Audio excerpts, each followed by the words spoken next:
Por obligimi yni që i morëm këtë si shembull të gjithë ne që jemi zyrtarë shtetëror, për nga sakrifica edhe vetëmohimi.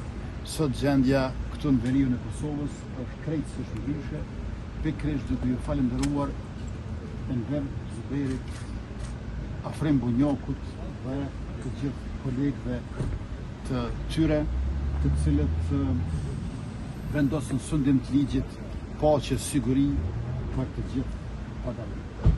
Sot janë bo 15 vjetë prej rënies heroike të Enver Zuberit, por njëkohësisht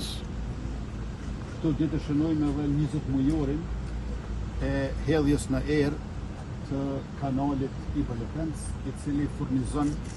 me ujë më shumë se gjysmën e Republikës tonë, e po ashtu edhe termoelektronat në Obiliq, të cilat na furnizojnë me energji elektrike. Për këtë rastin e dytë, siç e dim, 3 veta janë në burg, edhe ka një proces të drejtësisë kundër tyre, ndërkaq për urdhërdhënësit dhe dorën kriminale që e vrau herojin e Kosovës Enver Zuberin, natyrisht që herët ose vonë drejtësia do të veprojë, sepse asnjë kriminal nuk do të lejohet që të mbjetoj i pandërshkuar, prandaj edhe prokuroria e gjyqësia jonë e kanë mbështetjen tonë edhe e kanë dëshirën